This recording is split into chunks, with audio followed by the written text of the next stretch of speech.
So good afternoon again to everyone. Welcome to the Grant-Based Accounting for CDBG Grantees webinar. And my name is Sue Vargo. I work at the American Institute for Research, and I'll be moderating today's webinar. Before we begin today's presentation, I'd like to make just a couple of logistical announcements. Our webinar today will last about 75 minutes. So we should be wrapping up right around 2:15. We are recording the webinar today, and that recording will be made available to you in about a week on the HUD Exchange Training and Events course page. A satisfaction feedback survey link and instructions to get credit for participating will be emailed to you following today's presentation. And I'm being reminded that we're actually not ending at 2:15, we're ending at 3:15. About 75 minutes from now. So participants, you will be in listen-only mode, and that means that you need to be sure your computer speakers are turned on and up in order to hear us clearly, and that if you do have a microphone, it's muted during the webinar. You may submit content-related questions at any time in the Q&A pod that appears on the right side of your screen. And your questions are very important to us, and today's resource advisor will be doing her best to answer your questions and also be queuing them for our presenters. Our presenters will verbally answer questions you've submitted toward the end of the webinar as time allows. It is possible that if you ask a lot of questions, we won't get to them all, but common questions that remain unanswered from today's presentation will be addressed in an FAQ that will be posted on the HUD Exchange. If you do have a technical problem with today's webinar, you can also please use the Q&A pod to submit details about your issue to our technical support team, and a member of that team will troubleshoot the issue with you. Today's presentation features the following presenters. Robert Peterson is a CPD specialist in the state CDBG division.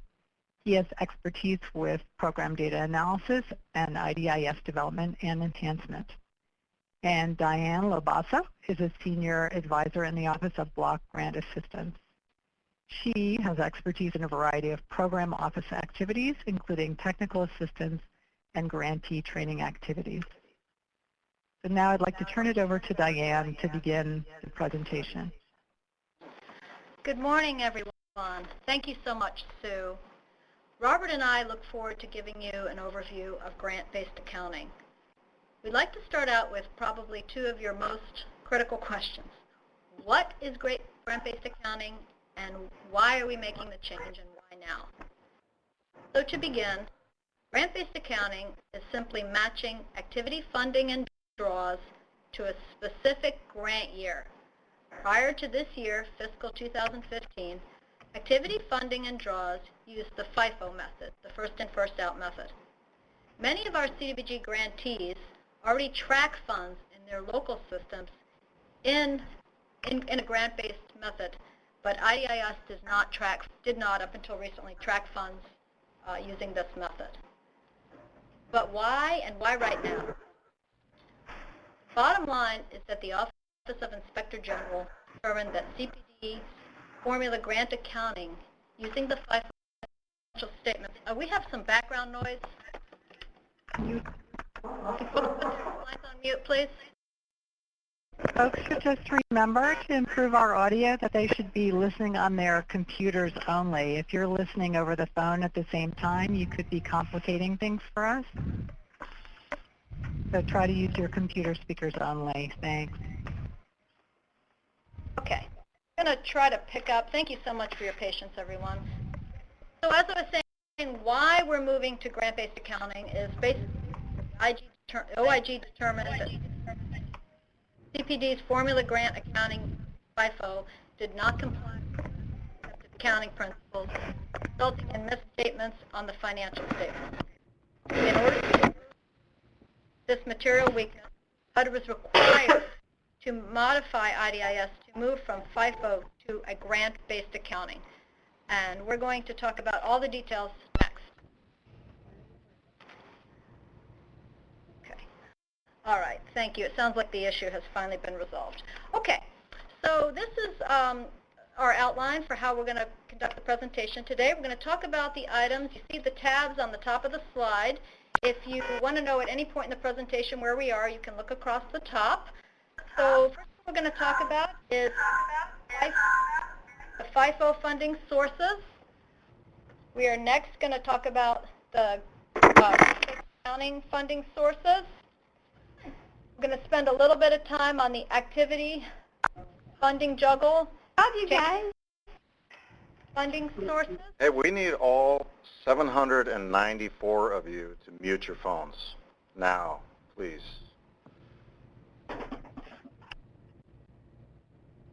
We're going to talk then about revising vouchers, the impact of the National Defense Authorization Act, and why this takes on a new importance due to the grant-based accounting. We will talk about the tie-in with the annual action plans. We'll do a little detour and talk about reporting, program income, and the new local account. There's a lot of material here in this webinar, but Robert and I are going to try to make it as simple as possible.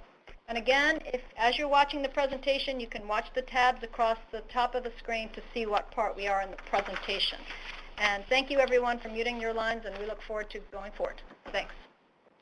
Robert? Thank you, Diane. So the 2014 and prior grants that have been in IDIS all along, nothing is changing with those. So if you've funded activities with a 2014 grant or a 2013 grant, if you've made draws, all that structure will remain in place and will continue to remain in place until the 2014 and prior grants are completely expended. So essentially, the way that IDIS has treated grants in the system has been in a cumulative sense, essentially putting one on top of the other. And as obligations of funding for activities have come in, it's done that to the earliest grant first, completely funding it and moving on to the next, and the next, and the next, and so on, resulting in this cumulative single amount that you have available to fund. And when you look at the activity funding screen, you see that there's this single line available for funding across the middle. In this case, this grantee has about $13.5 million available for funding, and that's across multiple grants because that's the FIFO legacy bucket of money, so to speak. Wait, Robert, just 1 second before you go on the screen. I see at the bottom of the screen here, there's a field that says grant year field, but it says 2013. I thought you just said that money FIFO was in one bucket or something. So right. Well, as many of you know, when you enter the grant year on the activity funding screen, it has never influenced the voucher information sent to IDIS or sent from IDIS to LOCS. So, for example, if I was to fund this activity with $57,000 and indicate that it's grant year 2013, when I go and make a draw, the information sent from IDIS to LOCS will simply go to the earliest grant first, which in many cases is not the 2013 grant. The use of this field has been primarily for state CDBG. It's been optional for entitlements to use, and we have seen a lot of folks enter a grant year here in the past, but a high percentage actually. But it really is only filtered down to state CDBG for the purpose of the performance report, the PR28. That's been a grant-specific report. And that kind of leads into the whole idea of reconciliation between what you might have on your local records on a grant-specific basis and what you see in LOCS. So this might seem like a daunting table to begin with. Basically, what you have is the first column is the year of the grant, second column is the grant amount. The next two columns are the two different ways that the funding and draws could have been accounted for. You really didn't miss anything. And the third column. They usually do. Everyone, please mute your phone, please. So the third column is the first in, first out accounting method, and you typically see this if you would run a PR01. And then the fourth column is any local grant-specific records that you've been keeping. If you put a grant year in the activity funding, you'd see something like this when you'd run your PR28s if you're a state CDBG. So the basic concept here is that when you reconcile the records, if everything reconciles the way it should, you'll notice at the bottom the totals will be the same. In both cases, there's $134.5 million available for this grantee. Obviously, it's just an example. We're not going to talk about timeliness because we wanted to include a lot of information on this table to express the idea very clearly, ignoring the timeliness issue, obviously. But anyway, the point is that according to grant-based accounting, according to FIFO,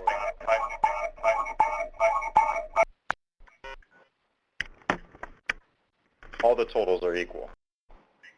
The total per grant, however, is different. And the reason for this is that when IDIS sends voucher information to LOCS, it's been sending it to the earliest grant available. Please mute your phones again, please. I hear someone typing. So up through 2010, all the grant balances have been reduced to zero. 2011 is being currently drawn against. And then 2012 through 14 essentially are untouched. And in reality, the grant-based accounting would show that back to 2002, you may have an activity that has experienced some delays and still has funding assigned to it from 2002 that has yet to be drawn. And if you look ahead to 2013, we see that draws have been made against the 2013 grant. Maybe it's for a more shovel-ready project or for a public service project that tends to get underway sooner. So the reconciliation issue has been, I think, a major issue for our grantees. And as we move towards grant-based accounting, this is going to become a lot easier going forward. And I think Diane has a poll question about this. I do have a poll question. So can we put the poll question up, please? Okay. This is the question. If you'll look at your screen and vote on this question. The first question is, have you ever had to reconcile your local accounting records with IDIS records? Wow. Just take another minute to give folks a chance to vote.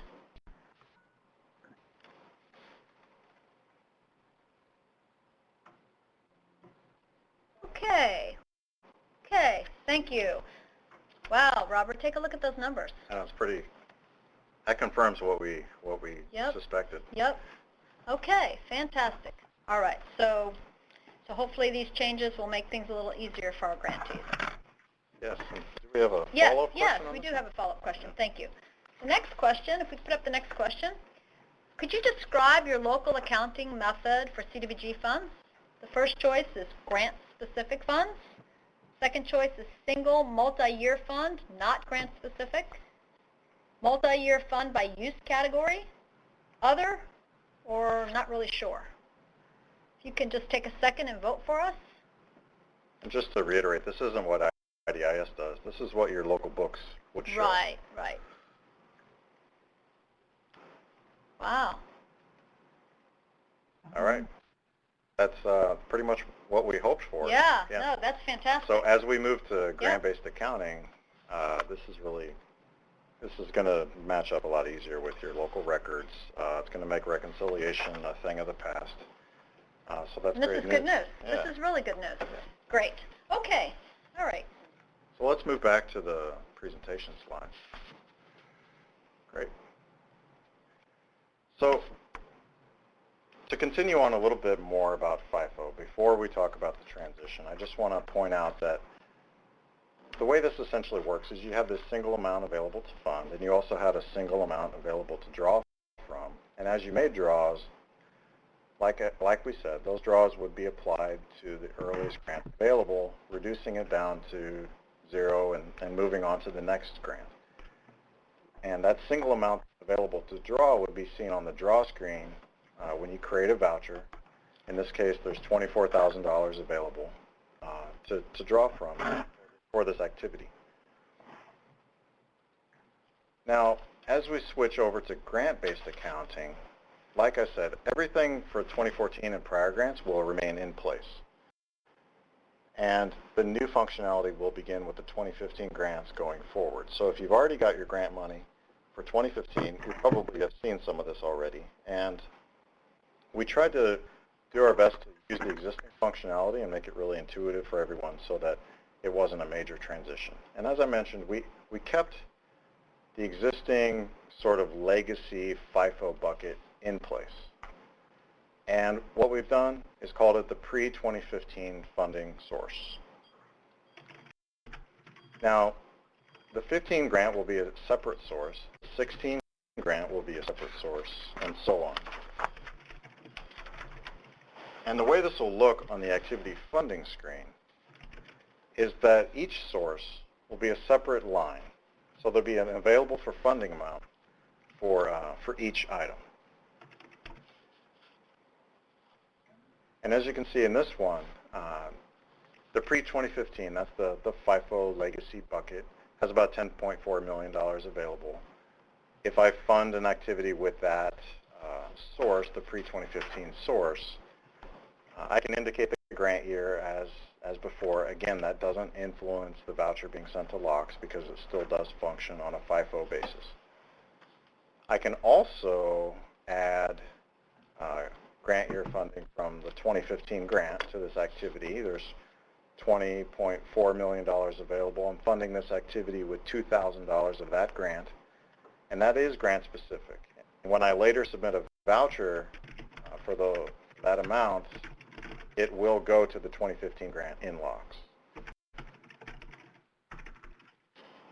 And the most important thing to keep in mind with these funding sources is that they're sort of walled off from one another. The source that you fund an activity with is the source that you draw from. So when I fund an activity with the pre-2015 funding source, that FIFO bucket, I cannot then make a draw against the 15 grant. I would have to go back and add 15 funding to the activity to then make a 15 draw. And in CDBG, we definitely allow you to add multiple sources of funding to a single activity. So I can fund an activity with pre-15 money, 15 money, 16 money, and so on. And in this case, that's exactly what I did. I funded this activity with $32,000 from my FIFO pre-2015, and I also funded it with $2,000 of 2015 grant funds. Let me go back and talk just a little bit about the funding. So what this does is, if I'm funding from separate sources, I can fund almost up to the top on my FIFO bucket. I can fund my 15, my 16. This creates a situation, however, had this been FIFO, if we kept the 2015 grant and the 2016 grant, if we kept using FIFO, I wouldn't have that little gap at the top. If you see, I didn't completely fund my pre-2015 funding source. There's a little bit of available funding left there. If we still had FIFO, it would have funded that first, and it wouldn't have sort of trailed behind. But now, with grant-specific accounting, it's incumbent upon the user to make sure that you're essentially completely funding all your sources and essentially cleaning up past amounts. And Diane has a poll question. I do have a poll question. Thank you. So if we can put up the poll question. This question is about how long it took you as a grantee to complete an activity. No judging here. We're just trying to find out. This is the worst case scenario. Yes, thank you. Yes, worst case scenario. Longest time. less than 2 years from award to completion, 2 years and less than 4 years, 4 years to less than 8 years, or 8 or more. You'll see why we're asking this question in just a moment here. Let's give folks a few more seconds to vote here. Okay. All right.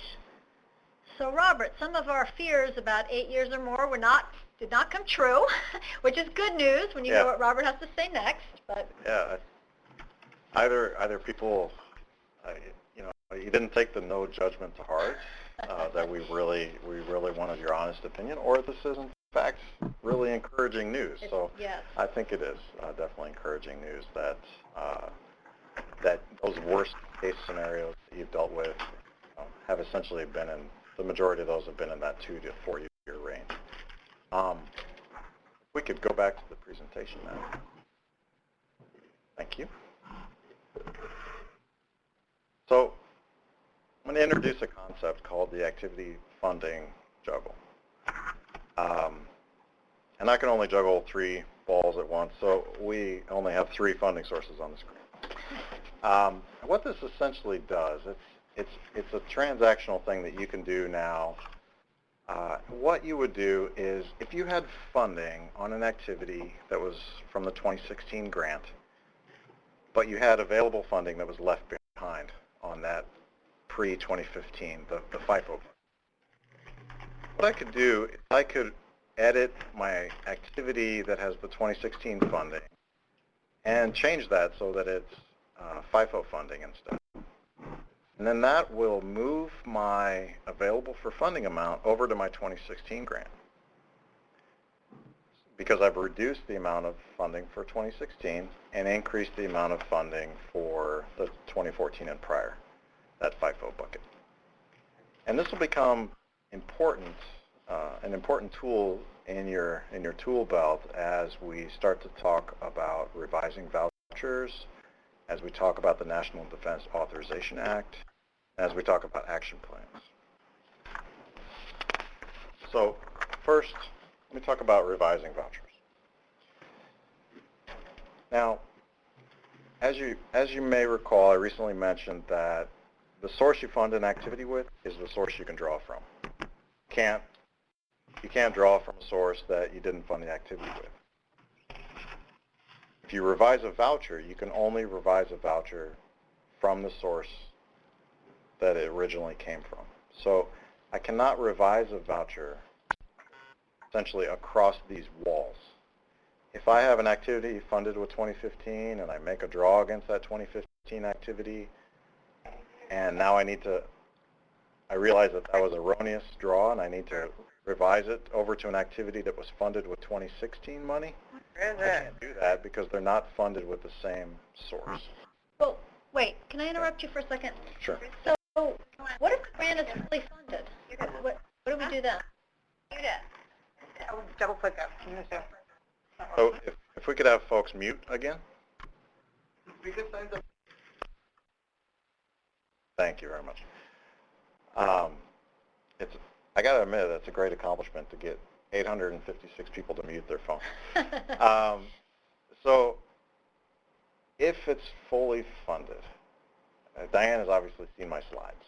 She knows what's coming up next. So these funding sources are all completely funded. That means I don't have any available funding to move to an activity so that I can revise the vouchers to the activity. If I want to revise, for example, if I have a voucher against the 2015 grant and I want to move it to an activity that's funded with the 2016 grant, I'd have to fund that activity, the new activity, with 2015 funds also in the same amount so that I could revise the voucher. But if everything's completely funded, then I wouldn't be able to do that. What I would have to do is actually reduce the funding on some other activity so that I could add the 2015 funding and therefore revise the voucher within the same source. Okay. Well, but I still don't understand. So what if the funding can't be moved? If the grant was fully expended, then what do I do? Because you told me I was walled off, so Yeah. wow, there's nothing there. Right. If like in this case, if the 2015 grant is completely expended, you don't have funding to add to a new activity to then be able to revise the voucher. So therefore, you have to repay the line of credit to bring those funds back so that you can add the funds to the new activity and therefore be able to revise the voucher. Now, at the end of this presentation, because we've made revising vouchers a little bit more difficult as a consequence of grant-based accounting, at the end of this presentation, we're talking about a new local account receipt fund that will replace some of the functionality of revising vouchers. And we'll get to that in a few minutes. But because we made this harder, we gave you a new tool to make it easier as well. So the Activity Funding Juggle and the National Defense Authorization Act. This is an important thing to keep in mind as we go forward. Now, the way this works is that at the end of every federal fiscal year, which ends at the end of September, CDBG balances that are in locks that are older than approximately 8 years will be canceled and recaptured and no longer available for any use whatsoever. It doesn't matter if you funded an activity with those funds, they will be recaptured unless they're drawn. They must be expended, otherwise they will be recaptured. And in the past, FIFO, if you recall from the activity funding juggle, FIFO didn't really leave small balances on older grants.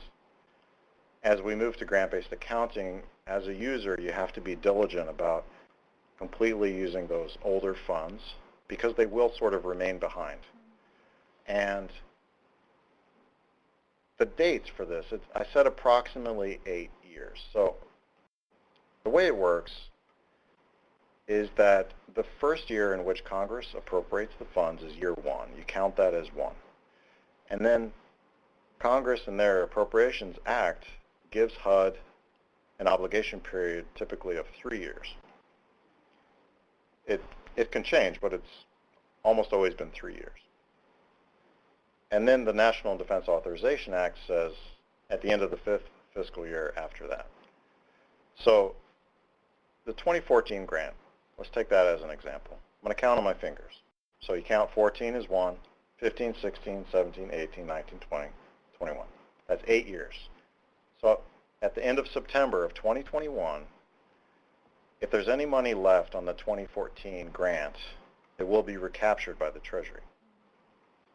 And that's the first year that this separation will start to expire.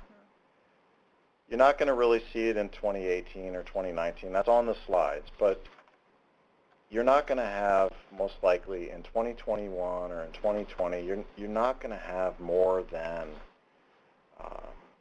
the 14 grant in balance on the pre-2015 funding source, or more than the 14 and the 13 grant in balance. Most likely it'll be a smaller amount, but we do anticipate that it could have a widespread impact on a large number of our grantees who haven't been diligent about cleaning up those smaller balances on prior year sources, right? So even though our poll indicated that the longest activity might have been less than 8 years, I think what you're trying to say there is that grantees still need to be watching those individual years because there might be thousands of dollars, little bits of money that are left, and those will be swept. Yeah. This, okay. And like I said, this really we haven't seen this affect too many of our grantees. It's happened a couple times when folks have created a sub-fund in IDIS and then not used that sub-fund for a number of years because the sub-funding feature tied it to the year, and then that money sort of stayed behind, and it's been relatively small recaptures. But the concept remains the same, that you have to be diligent about managing older years' money. So you could use the activity funding juggle to essentially move funding from an older activity that's experiencing delays and put that funding onto an activity that's more current, has more immediate cash needs in order to draw those older funds down before they're recaptured. the nuance to that is you want to be cognizant of any amendments that would be necessary to your annual action plan. And I think that's a good lead into the next segment here. Right. Thanks, Robert.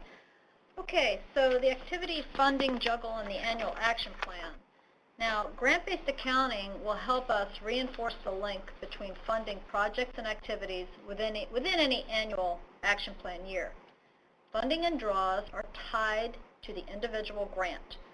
Grantees are going to continue to set up projects and activities under each annual action plan. And to maintain this logical link, grantees are strongly encouraged to fund activities from the same grant year in which the project or activity was established. We talked a lot about being more cognizant in planning, and the CON plan, the CAPER, and the state PER all provide these opportunities for grantees to review activities and to reallocate unspent funds as needed. And as Robert alluded to, as always, action plans and substantial amendments, they should provide information to citizens when programs are impacted by the reallocation of prior year funds. So I think we're going to take a little detour now, give everybody a break here, and talk a little bit about reports. There are some minor updates to the reports that are listed on this slide, and these reports are obviously common reports that IDIS users are used to seeing and using. And if we go to the next screen, please, the most significant update on these reports is the ability to drill down on an activity to determine the grant year, the funding source, and the draws. So you can see on this particular activity, the funded amount was $375,000, but the draws were from several years, 2008, 2011, and 2012. So this is going to be a nice way for grantees to be able to go in and take a look at the grant year of the funding sources and draws. This drill down will appear on the PRO2 and several other reports. There also, in addition to those updates, we have the new local account fund, which Robert is going to talk about in just a moment or a little bit later. And we have reports that will have this fund type on it now, so we'll be able to get more information on the local account. So, and Robert, are we going to be having any additional reports later on, or are we going to continue to make modifications, or is this the only reports we have right now that are? So right now these are the only reports that have been updated. Okay. For grant-based accounting and for the LA fund. There will be more as we go forward. We're constantly making improvements to the reporting, so do expect more enhancements. Okay. Let me go on to talk about program income and the program year of receipt. So if we talk about grant funds, we talk about the grant year. But when we talk about program income, we often talk about the program year, and we talk about two things in relationship to the program year. We talk about the program year of receipt, or we talk about the program year of obligation or expenditure. And for a discrete dollar of program income, those two program years may not be the same year, right? Now, the way IDIS is set up is it associates program income with the program year of receipt. And the first change you'll notice in the system is we try to be a little bit more clear about what that really means. So the first thing we did was to relabel some of these tables where it said grant year previously. It says grant year / program year of receipt. So IDIS is creating these accounts by the year, and it's associating it with the grant for that same year. But keep in mind that program income is really not part of the grant, but it is on the same action plan for the same year.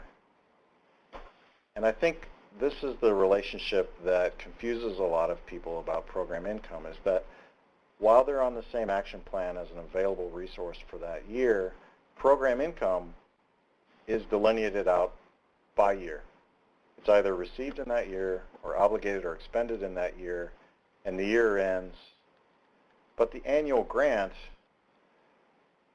activities that are funded with that grant may continue on into time. And they're not necessarily limited by the program year for which the action plan was created. It's a very unique difference between the two. Now, with program income, when you fund program income, much like the FIFO funding of grant funds, there's an option here to enter the program year of receipt. We've entered 2014 on this screen, funding with program income in the amount of $91,000. So the question is, what does that 2014 do? So much like grant funds, it doesn't influence this funding in terms of which account it's being applied to. I'll just flip back really quick. See these accounts? When I fund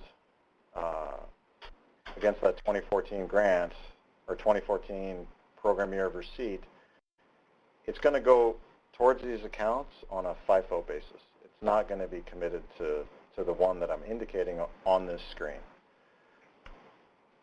And therefore, that makes that screen a little misleading, obviously. So we're actually going to be removing the program year of receipt option.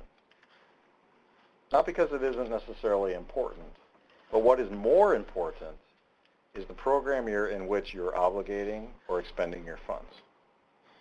That's what's most important.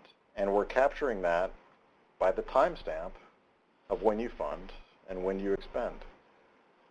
Therefore, an entry for the program year of receipt is not really helpful to you and obviously a little misleading. So we're getting that up. Robert, before you go on, let me just make sure I understand something here now. So on program income, did I hear you correctly to say program income is treated like first in, first out, one source of money? Is that correct? It's not grant-based. Is that what you're saying? Right. It's not grant-based. And when I say FIFO, what I'm really referring to is when you make funding, when you do obligations of program income, fund with program income, and you make draws, you do not have control over which of the accounts. Oh, right. Okay. IDIS creates these accounts for program income, and you don't have control over which one your voucher or your funding will be applied to. Right. Despite the fact that it seems to suggest that you do on this screen. Right. Now, my next question is, first of all, I know you explained, the obligation expenditure is the most important thing on the program income screen, but are you saying that field is optional or required? And didn't you say something about it going away? I kind of was confused there. Yeah, it is gonna go away. I think it's optional now. Okay. But it is gonna go away because it's just misleading. Okay. When you fund an activity, what matters is when you fund it. So if we think about this in terms of our caps on things like public services and admin and planning, the program year comes up twice in conversation with this. What we have is we have two things happening. We have the establishment of what your limit is, and that's the first thing that happens, and that's done by looking at your recent grant and the program income that you've received in the program year. So it's program year of receipt. That sets the cap. Now the second question is, are you in compliance with that cap? And that compliance is determined by, if you're an entitlement, how much you've obligated in CDBG funds in the program year, irregardless of which grant it came from or in what year the program income might have been received. What matters is the amount of money, CDBG funds, that you're obligating in the program year, irregardless of where it came from.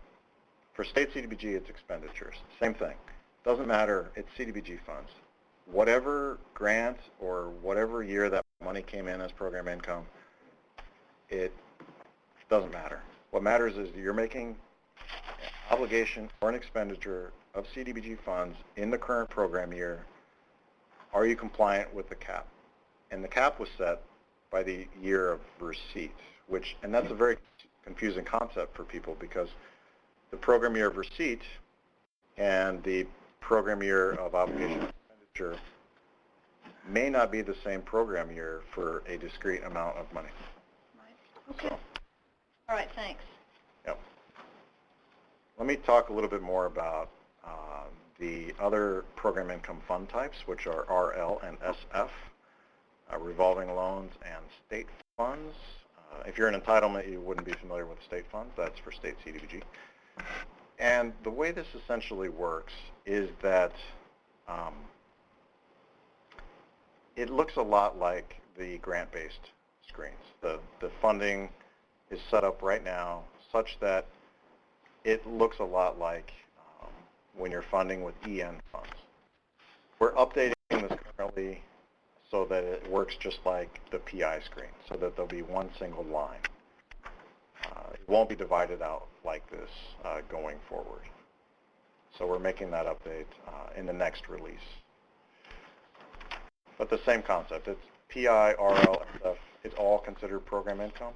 And everything I said about the two different program years, the importance of when you obligate and when you expend, that applies equally to RL and SF just as it applies to PI.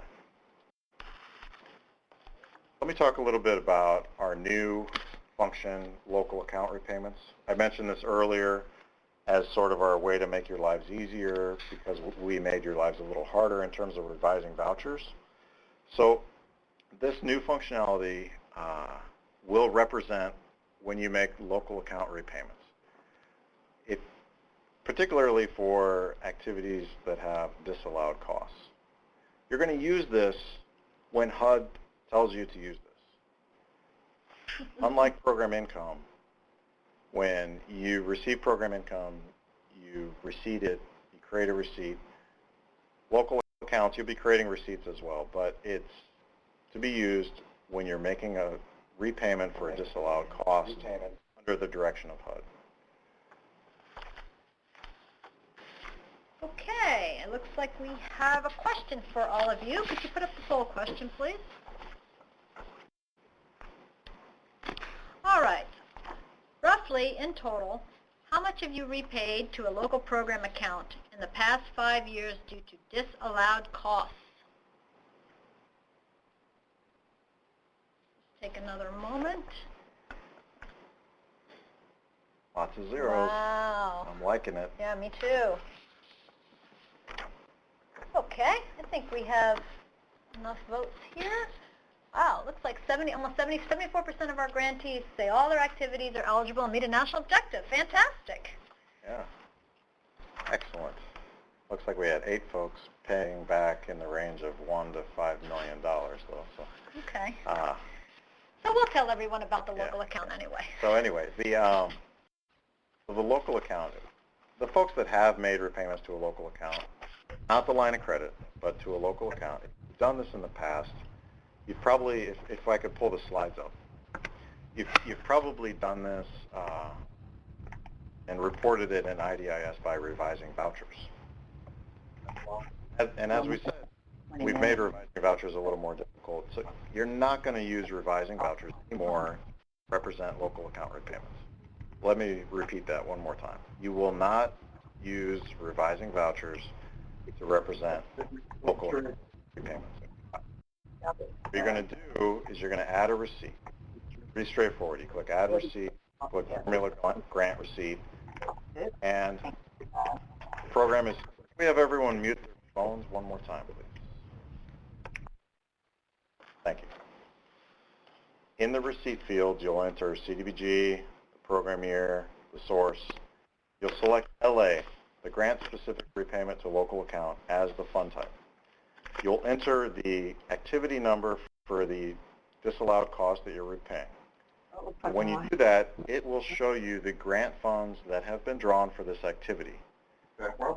And in this case, $8,000 has been drawn against the grant. I made your credit memo, and you're paid through August.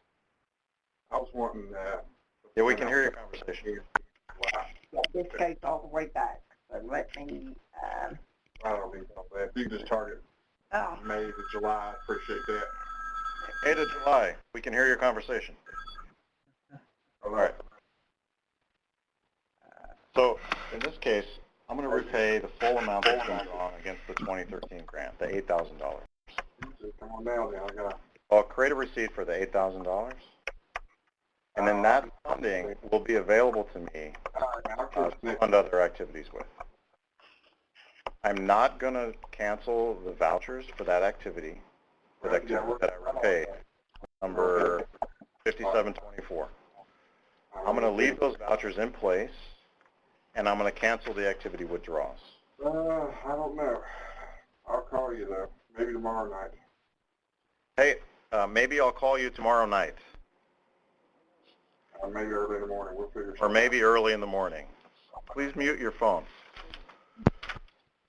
Thank you. So you're going to leave those vouchers in place. You're not going to revise the vouchers. You're going to cancel the activity withdrawals. However, program income vouchers for that same activity, 5624, those vouchers will simply be canceled. You can go back, you can cancel those vouchers manually. They didn't link to the line of credit in the first place. So you can just cancel them, and that'll return program income funding to be available to fund future activities with. And when you cancel withdrawals, many folks are familiar with this, you click the request cancellation for draws. You'll be entering the reason why you're making an $8,000 repayment due to the monitoring finding and the disallowed cost. You'll reference that you've credited that to your LA fund. And one important point I want to make about the cancellation withdrawals is that we're also updating this so that it functions a little bit better. I think many of you may have noticed that in some cases when the field office approved the request to cancel, that the grantees had difficulty actually canceling the activity. That is being fixed. So you can look forward to that in the next release along with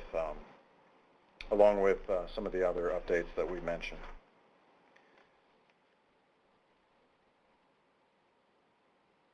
Okay.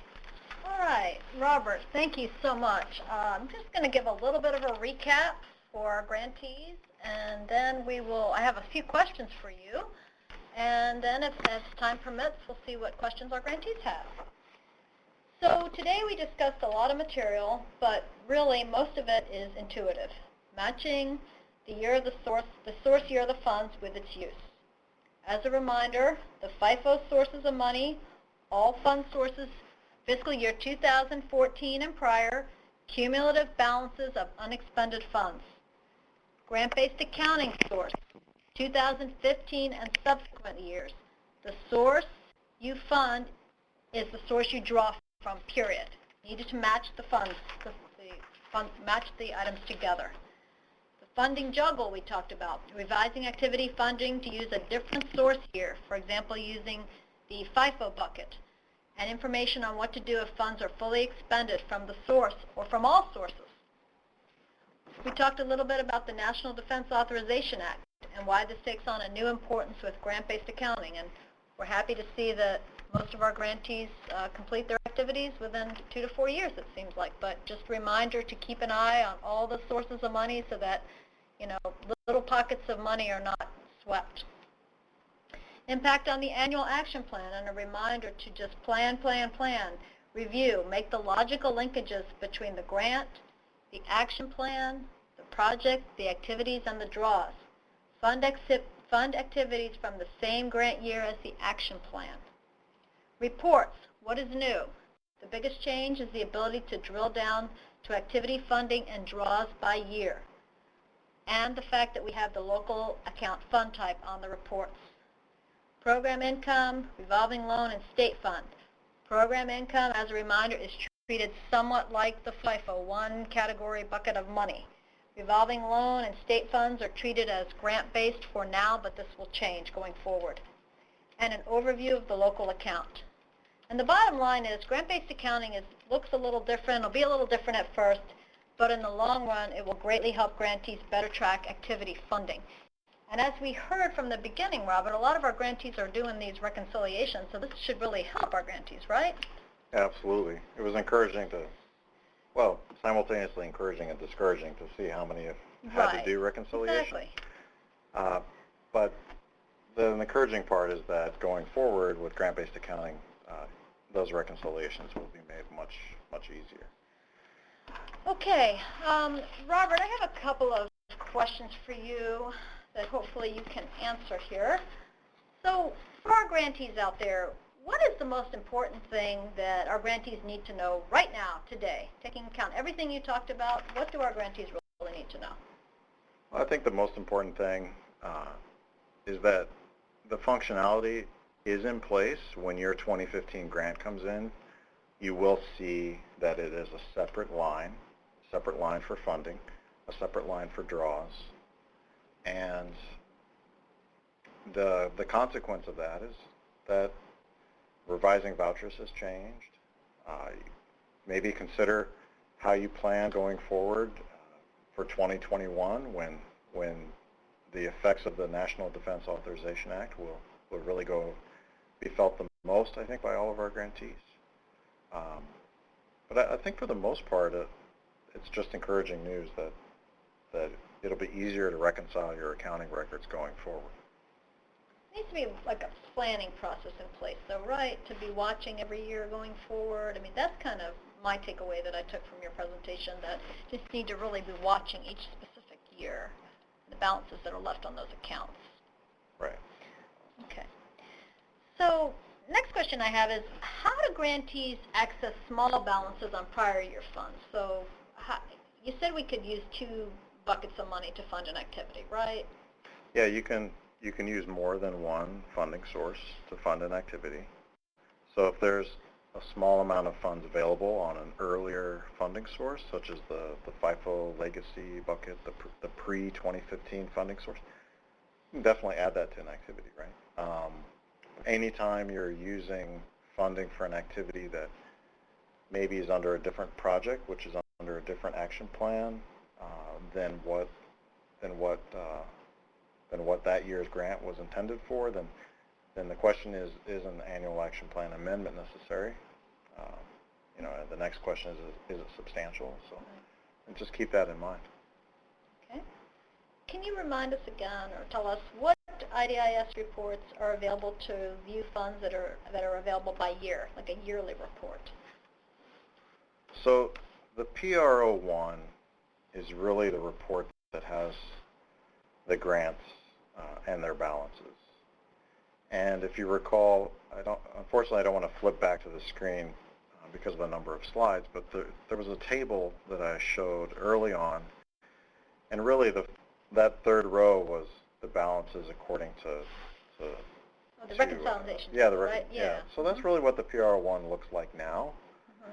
But as we go forward, the PRO1 will start to look more like that fourth column in that table, where everything is more grant specific, and you start to see balances trailing behind for activities that experience delays. Okay.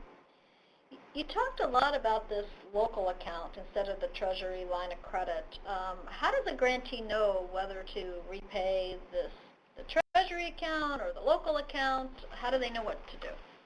So HUD will tell you what to do.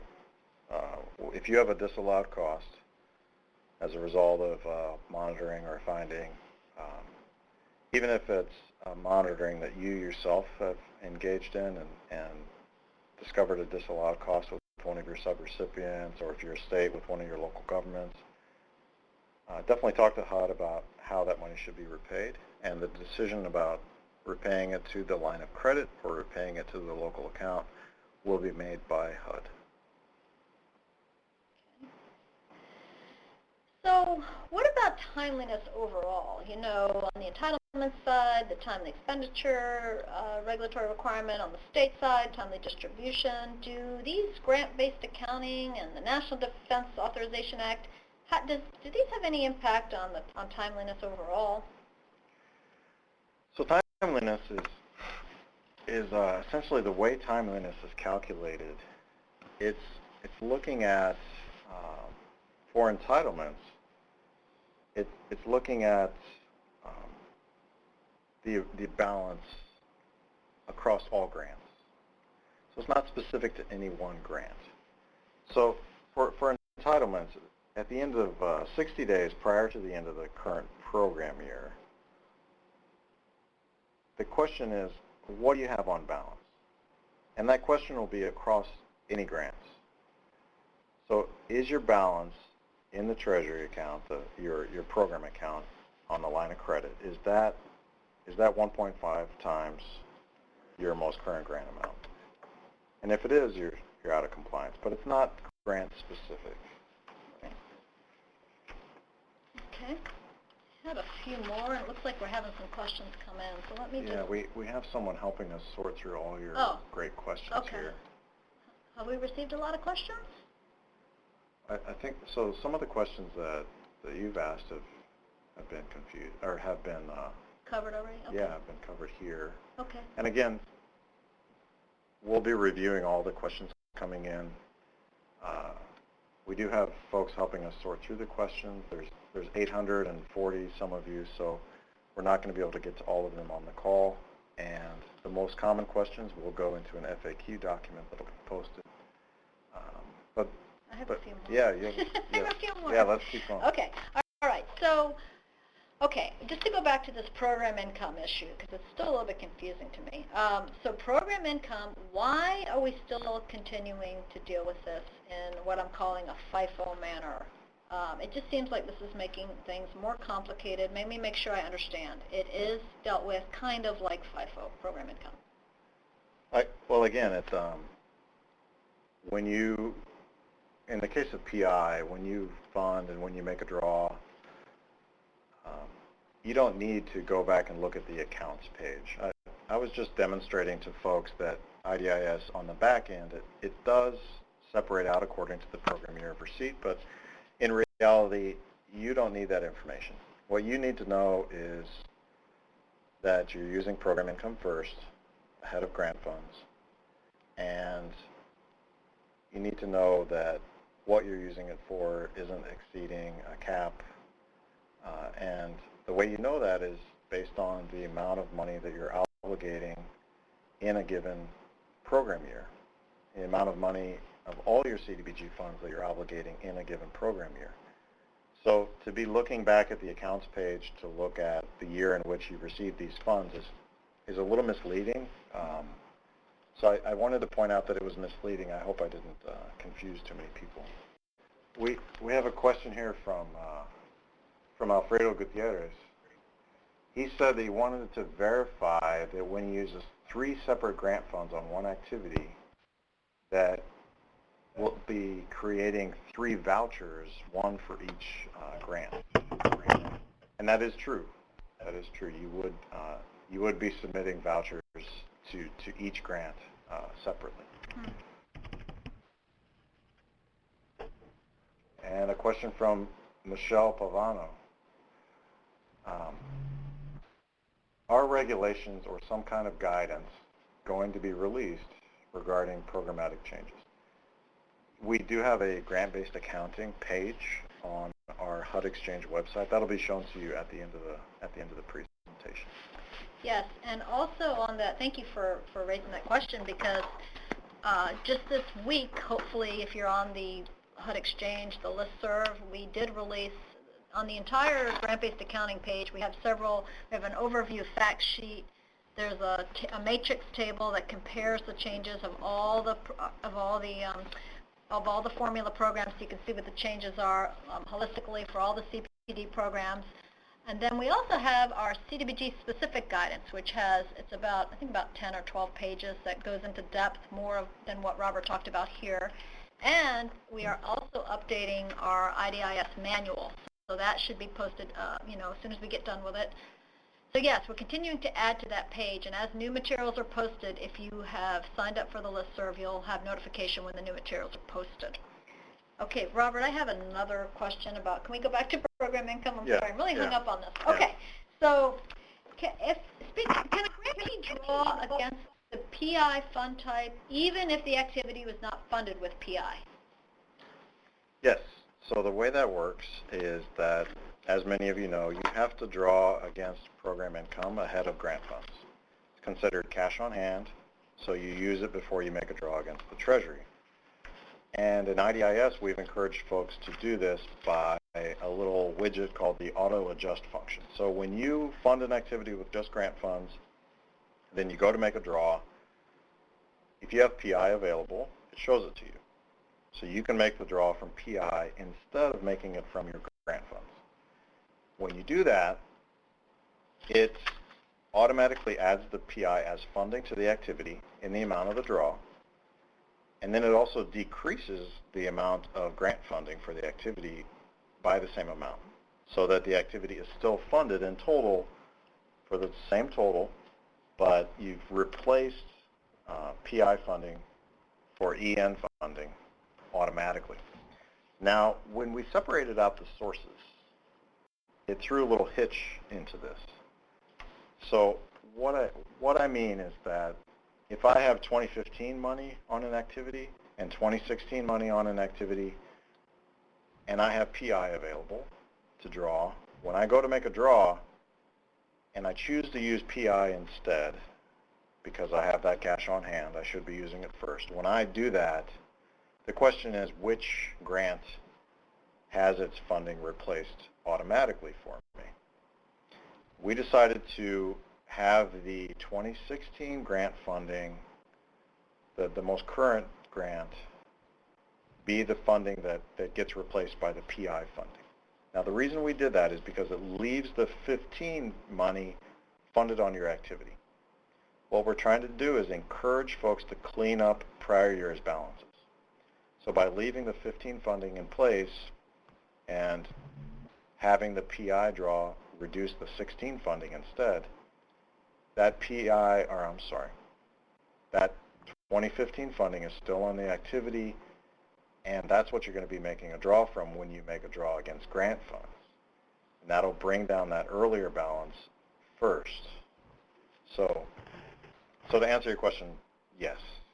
Continue drawing PI ahead of grant funds.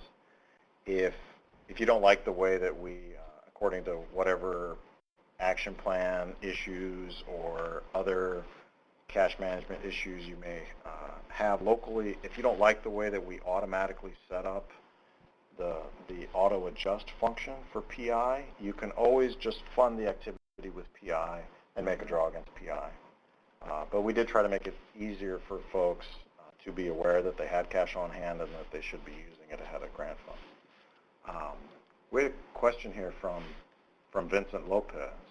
He said, will balances for program administration activities be recaptured at the end of the fiscal year as well? So this is, again, talking about the National Defense Authorization Act. And it's a really sort of cut and dry thing. Basically, if you have money on your 2014 account in LOCS, now LOCS doesn't know what you're spending the money on, IDIS does. So program administration, whatever it is, it doesn't matter. If there's money left on that 2014 account, come September 30th, 2021, it will be recaptured. We have a question from John Brandon. Can you please explain the process of returning funds for disallowed costs? So again, the field office and HUD will talk to you about how to make your repayments for disallowed costs. Essentially, you have two options. You can repay the line of credit, repay the treasury, and those funds would be returned to your EN funding and be available to be used on future activities. Or they may tell you to repay your line of credit, in which case, again, that would be done as a receipt to the LA fund, be able to use those funds on a new activity that meets a national objective and is eligible. Can I ask a follow-up question on that? So this local account, does it affect the admin planning and the public service caps? Does it affect that?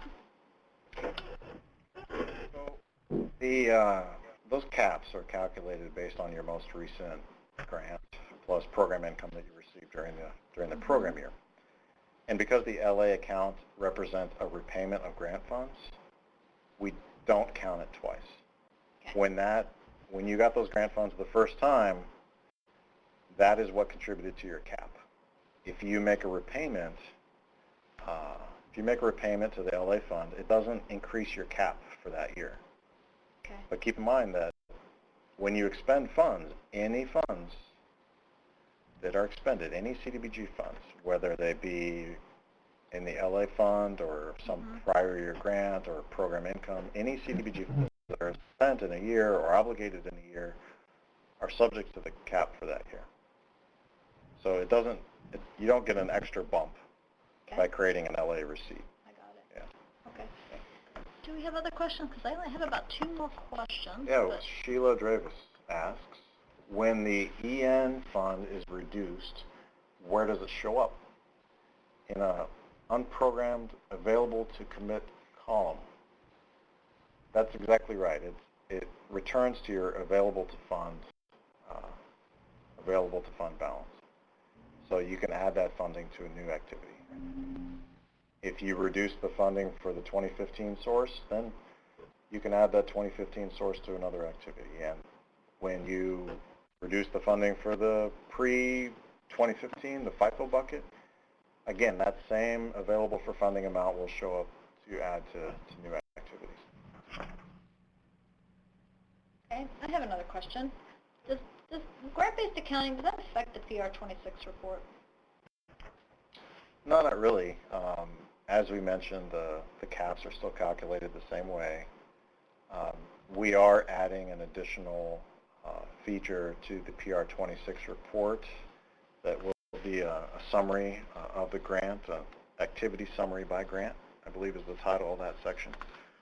So it'll have some additional information on the report, but the essence of the report is not changing. These existing fields are really not changing. Do we have another question? We do, from Diane DeWalt. Take a look here. In a grant-based program year, if you do not spend 20% on administration, does that funding become available for projects? Yeah, you're not required to spend 20% on admin. And, you know, if you're able to find some efficiencies that allow you to spend even less than that, that's just more money that goes towards completing the national objective and helping out your community. So yeah, we encourage folks to look for those efficiencies. Okay. I think we are nearly out of time. Robert, maybe I'll just ask you one more quick question. This is an important point you made. How do I revise a draw between activities not funded with the same source of money? That was my last just kind of wrap-up question here. Yeah, that goes back to that whole section on all the different scenarios. So basically you add the funding to the activities so that they are funded with the same source. Because if they're not, you won't be able to revise the voucher. And the question then is, do you have the funding available to add to the activity? Right. And if not, you may have to unfund something.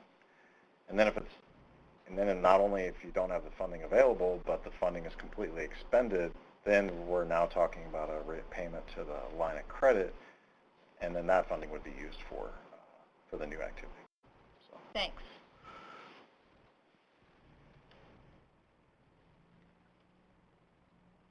Okay. We were to end at 3:15, is that right? Yes, I think we just have another slide about the resources and wrapping up. Yeah. We could pass it back to Sue.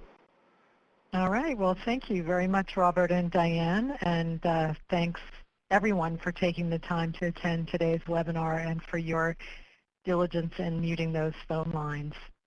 I also wanted to make sure to thank our resource advisor today who's been assisting with the Q&A. That's Popeng Huang, who is a CPD specialist with the Entitlement Communities Division. So thanks to her work, we'll be capturing your unanswered questions and posting an FAQ on the HUD Exchange website. If you find that you have additional questions following the webinar, please be sure to submit them through the IDIS Ask a Question on the HUD Exchange website, and you'll see that link right now on your screen. As mentioned, the slides and recording of this presentation will also be available on the HUD Exchange. And in addition, there's a final link on your screen that shows the grants-based accounting page. It's an important resource for you to keep track of, also on the HUD Exchange. We will be emailing you a link to a satisfaction feedback survey. Please do complete it so we have an understanding of your experience today. So once again, thanks for attending, and please enjoy the rest of your day.